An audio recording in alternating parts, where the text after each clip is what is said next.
Belphegor, the god who became a demon. The name Belphegor does not begin in hell, it begins in stone. Winds move across the eastern highlands beyond Jordan. The air there is dry, carrying dust that clings to skin and cloth. The mountain named Peor rises from that terrain, not the tallest peak, but one visible enough to command attention. On its heights, altars stood, not carved in the Gothic imagination of medieval demonology, but in the rough, practical stone of the ancient Levant. Oil burned in shallow bowls, animal fat crackled in the heat. Smoke lifted towards the sky in dark ribbons that bent with the wind. The people who climbed this mountain did not believe they were serving a demon. They believed they were honoring a lord. Baal Peor. A Baal was not a devil. A Baal was a master, a possessor, a ruler. Across Canaan and its neighboring lands, each territory had its Baal, its localized manifestation of storm, fertility, and dominion. Baal Peor belonged to Moab. His name was tied to the place, the geography, to the very slope of that mountain. The rites associated him were agricultural and seasonal. Fertility was not metaphorical. It meant rain. It meant grain rising from the soil. It meant herds multiplying. It meant survival. And in a land where drought meant death, fertility gods were not luxuries. They were necessities. The wind at Peor would have carried the scent of blood and incense.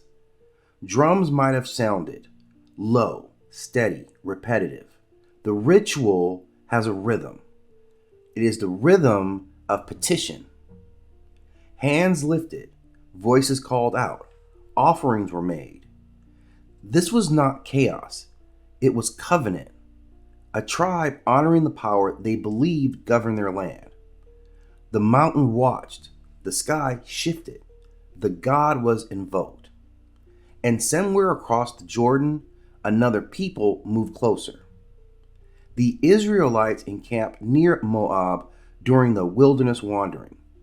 Their narratives tell it sharply, without sympathy.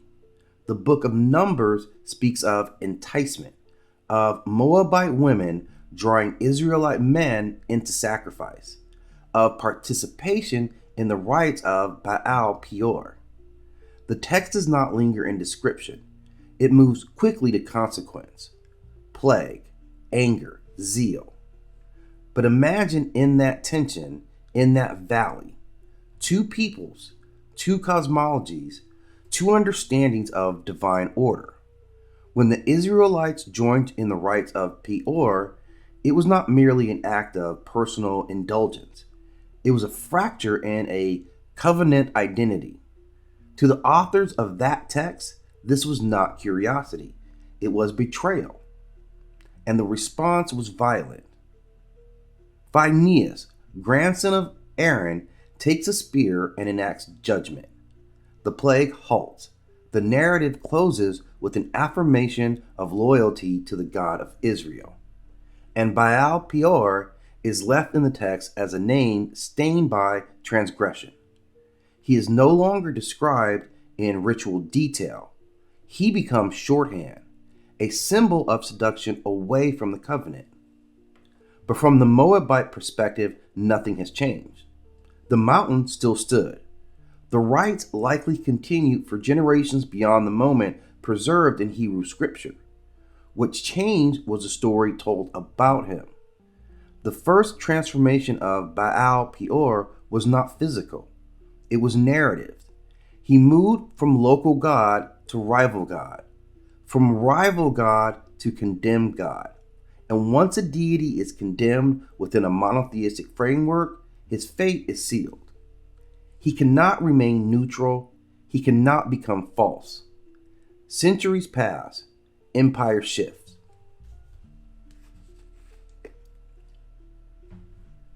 Babylon rises, Judah falls. Exile shapes theology. During and after exile, Israelite religion hardens around exclusive monotheism. The old language of other gods gives way to something sharper. There are no other gods. There are idols. There are deceivers. There are forces that lead astray. The gods of surrounding nations were reframed, not as alternate divine beings, but as corruptions.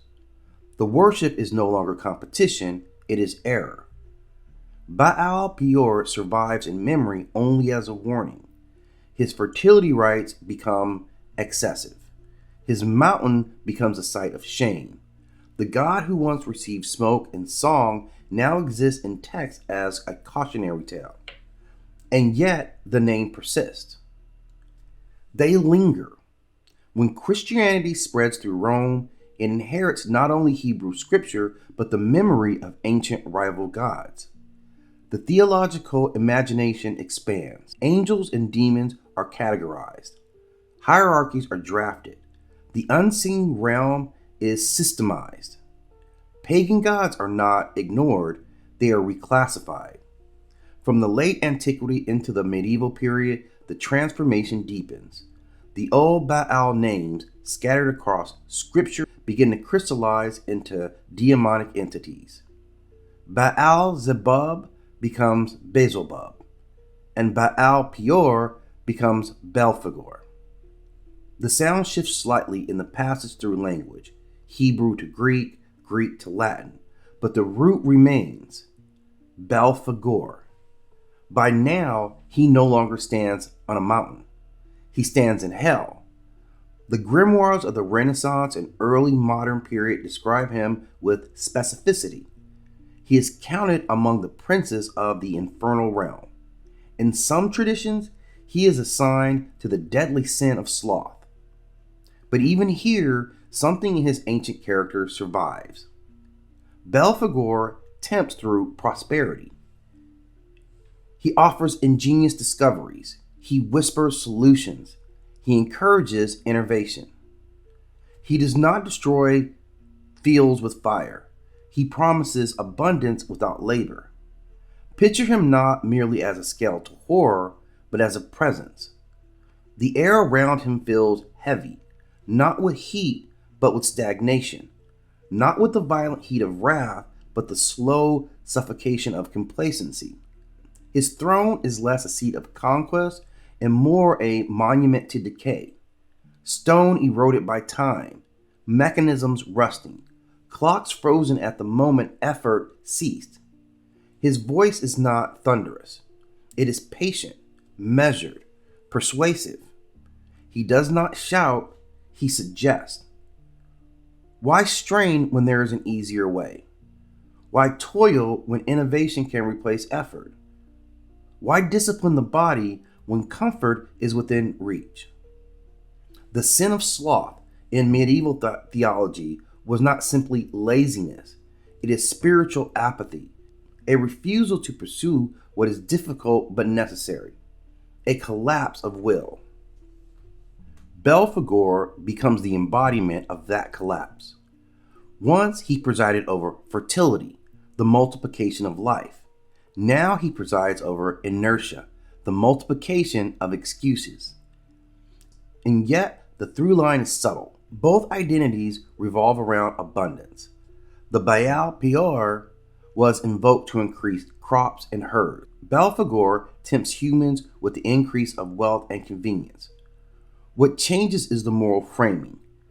In Moab, abundance was a divine blessing. In medieval Europe, abundance without labor was suspicious. The god did not necessarily transform in nature, he transformed in interpretation. Where Baal Peor once stood beneath the open sky, Belphegor is described beneath no sky at all. The Renaissance grimoires do not give him wind or horizon. They give him rank. In such books as the Pseudemonica Demonium, he is counted among the infernal authorities, not a wandering spirit nor a minor imp, but power with jurisdiction. He is seated. That detail matters. Seated implies permanence, authority, and establishment. Hell in these systems is not chaos. It is organized, layered, administrative. Princes govern domains. Legions serve under them. Titles are precision. Belphegor does not rage across battlefields. He governs the slow collapse of discipline. Imagine the chamber in which he sits. Not fire, not brimstone, but stone. Ancient stone, damp and cold. The kind of cold that creeps to the bone. Torches burn low along the walls, not for warmth, but for formality. Ritual illumination. The air smells metallic, faintly of oil and of rust. Around him are the remnants of industry. Wheels frozen mid-turn, mechanisms half complete, tools abandoned where they fail. This is not destruction by violence, it is destruction by neglect.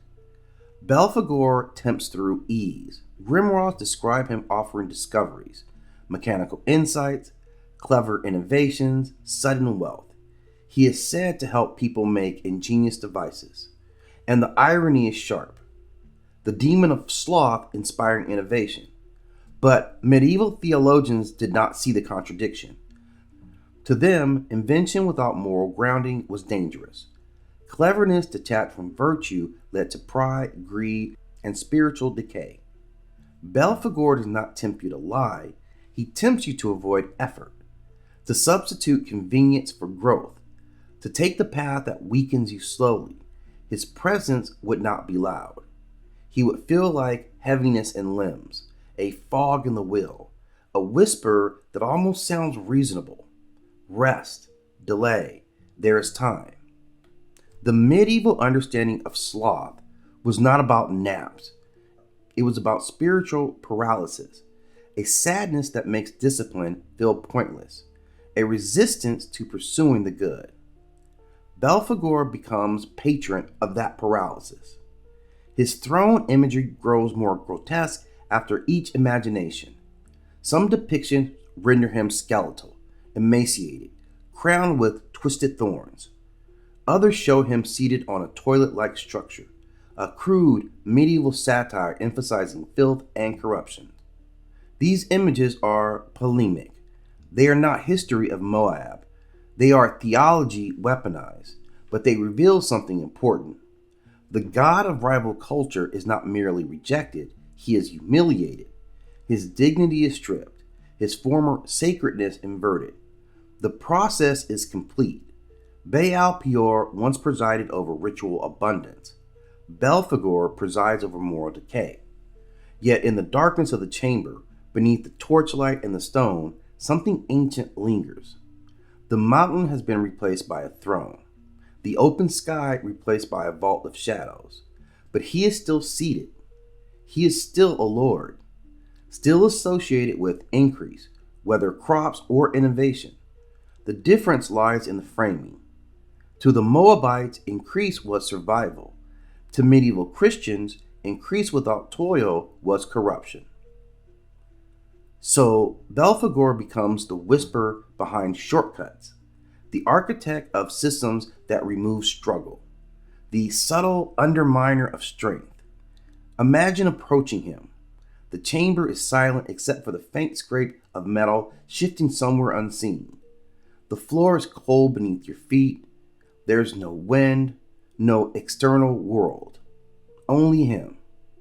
His eyes would not blaze, they would watch. Patient. He would not promise kingdoms, he would promise relief.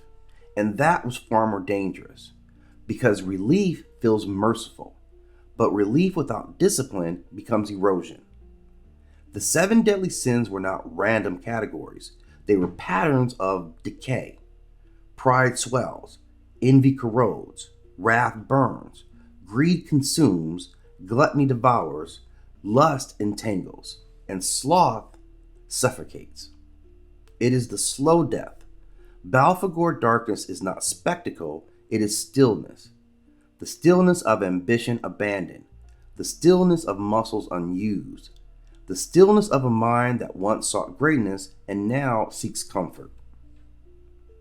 And so the god of Peor, who once stood amid smoke and wind, now sits in stone silence, not because he changed in essence, but because the world that named him changed his theology.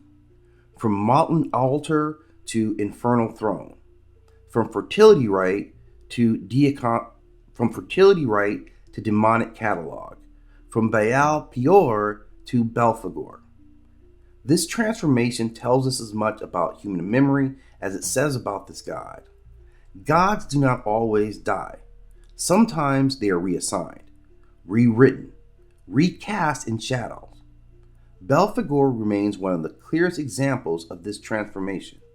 A deity once invoked for life and abundance becomes a prince of decay, not destroyed, but reinterpreted. And in that reinterpretation lies the final layer of the myth, because every age defines its demons according to its fear. Moab feared the drought. Medieval Europe feared moral collapse. Modern readers fear stagnation, systems that remove agency, technologies that promise ease but demand nothing of the soul. Belphegor sits here, not necessarily in hell, but in the space where effort weakens and convenience grows. He does not roar, he simply waits.